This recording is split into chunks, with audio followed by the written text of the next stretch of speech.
پښتون چې د سپي بدله هم نه پرېږدي دا خو لا یتیم جنۍ وه. دا واقعه په 2019 کې راغلی وه. عبدالغفار نومې نوجوان چې دی نو هغه لګېدلی و د یتیم جنۍ وه چې د هغه بیا ډېر زیات خیال ساته. هغه یتیمه جنۍ چې ده د هغه هېڅوک نه و په کور کې به یوازې اوسېدله. نو دا عبدالغفار ولګېد او د دغه جنۍ بیا ډېره زیاته خیال ساتلو. د دې خیال به ډېر زیات ساتلو. عبدالغفار چې دی نو بیا سعودي عرب ته لاړ او په سعودي عرب کې هغه مسافري کوله. عبدالغفار به لګېدو او 80% روپۍ چې دی دا به خپل کور خلکو له رالېږلې او 20% روپۍ چې دی به د یتیم جنۍ له رالېږلې. د دې به ډېر زیات خیال ساتو.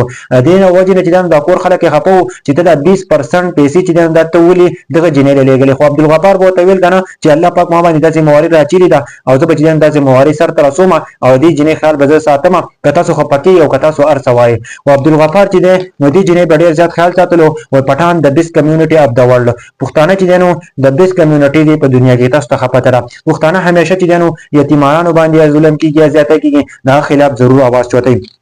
دې نه پس چې دی نو د عبدالغفار چې کومه د یتیمه جنۍ خیال ساتلو دغه یتیمه جنۍ چې ده نو 3 ورځو نه چې ده نو ورکه شوې وه. چې کله دا ورکه شوې وه که نه چا غوا کړې وه بیا چې دا ښکاره شو خو دا مړه شوې وه دا د دنیا نه رخصت شوې وه. چې کله چې د دې پوسټ مارټم وشو نو پته ولګېدله که نه چې دې جنۍ سره چا زیاتی کړی دی. یو 3 کسانو ورسره زیاتی کړی دی. تقریبا د عبدالغفار چې کومه کور خلک وو نو هغه خبر شو چې دا یتیم جنۍ چې چا وجلې ده او دا د دنیا نه رخصت شوې ده. عبدالغفار ته چې پته ونه لګېده یو هفته وشوه نو عبدالغفار چې د سوشل میډیا په ذریعه باندې د څه دوستانو په ذریعه باندې چې هغه خبر شو چې دا یتیم جنۍ چې هغه د دنیا نه رخصت کړې ده او چا به بېدردۍ باندې رخصت کړې ده. نو عبدالغفار ولګېد تقریبا 4 ورځې او 4 شپې چې دی په جړا باندې چې تېرې کړلې. د دې یتیم جنۍ چې د تصویر ورسره و ډېر زیات وجړل که نه چې زه به الله له څه جواب ورکوم او دا ډېر زیات خفه وم.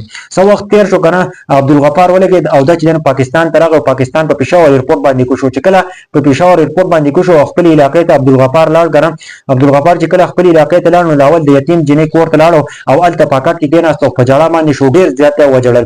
د دې عبدالغفار مور پلار چې دی نو هغه هم د عبدالغفار خواله راغله او د عبدالغفار خواله چې کله راغله نو عبدالغفار ورته دا خبره وکړه کومه زندګي مې تېره کړله دا تېره شوې ده او دې نه چې کومه نیکسټ زندګي را روانه ده نوي نو یا په قبر کې وي او یا به په جیل کې وي. عبدالغفار چې د کور نه ووتو هغه چې تفتیش شروع کړو. بل طرف ته چې پولیسو هم تفتیش کولو خو عبدالغفار چې خپل تفتیش شروع کړو. که تاسو سوچ وکړئ که نه چې په کوم ځای کې واقعه راغلې وي نو خلکو ته پته وي که نه چې دا واقعه به دې قسمه شوې ده نو خلکو ته پته وي. عبدالغفار د چا یاد کړل چې دا 3 کسان چې دي په علاقه کې چې دا چې ډېر زیات انتشار جوړوي او دوی چې د جنۍ سره زیاتی کړی دی. او عبدالغفار چېرته هم په دې باندې یقین نه کولو.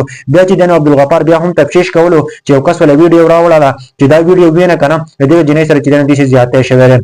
چې هغه ویډیو کله وګوري نو عبدالغفار چې دغه کسانو پېژني نو عبدالغفار ولګي که نه او ماشین نه والي د کور نه وځي او لاول لاړ شي که نه په یو کس پسې اولني کس پسې چې کوم پکې ډېر زیاتی کړی دی هغه خپل د مور خواته په کور کې ناستې په کټ کې او ولګي که نه مور چې دا نو سوال کوي عبدالغفار ته چې دا مه وله او مور ته دا پته وه که نه چې دې هلک چې دې جنۍ سره زیاتی کړی دی د دې جنۍ سره ظلم کړی دی. او هغه چې دی نو بیا عبدالغفار ته وایي که نه چې زما دا زوی معاف کړه ډېر زیات په ژړا یې ورته وویل. خو عبدالغفار ولګېد که نه او چې دی نو 30 ډزې دغه کس ویشت او د دنیا نه رخصت کو. د مکمل طور باندې د دنیا نه چې کله رخصت کو بیا راغی که نه او بل یو نوجوان چې هغه په ډک بازار کې چې دی نو ویشت وی هغه هم پسې د دنیا نه رخصت کولو.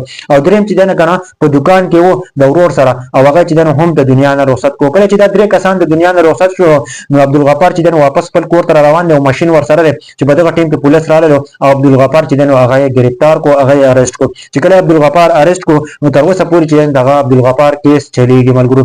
ځکه که نه چې عمر برقید دغه هم کېدلی شي چې هغه ټول عمر دپاره چې دی نو په جیل کې دي. او د پټان د بیسټ کمیونټي اف د ورلډ وایي پټان چې د سپي بدله نه پرېږدي دا خو یتیم جنۍ وه که نه. د یتیم جنۍ سره چې ډېر زیاتی شوی او پټان ورسره یو داسې کار کړی دی که نه چې تاسو سوچ هم نه شئ کولی ملګرو. کله چې پټان خپل قانون ولګوي که نه نو په هغه کې هېڅوک څه نه شي ویلی هغه بیا خپل سر ته هغه ظالم ته چې سزا ضرور میلاویږي. او نن زموږ پښتون ورور ښودلې ده دا واقعه په 2019 کې په تیملګرې کې راغلی و ملګرو. زموږ د ټولو پښتنو دپاره د فخر خبره ده او ټولو له پکاره چې اواز ولچوت کړي ځکه چې پټان د بیسټ کمیونټي اف د ورلډ ځکه چې پښتون یو داسې کارنامه کړله په دې موږ له فخر پکار دی همیشه د پاره چې پښتون زنده باد. ځکه چې پښتون یو داسې کار کوي که نه چېرته د یتیم جنۍ سره او د داسې ظلم وشي نو پښتون چېرته هم نه مات کوي. پښتون چې دغه نه ضرور بدله اخلي. او نن دا موږ ولیده نو ټول پښتنو ته مې خواست دی چې ویډیو د نور ملګرو سره ضرور شیر کړئ او ټول شیر کړئ که نه چې ټولو ته ورسي ضرور او کوشش کوئ زموږ د چینل سره ضرور سبسکرایب کړئ.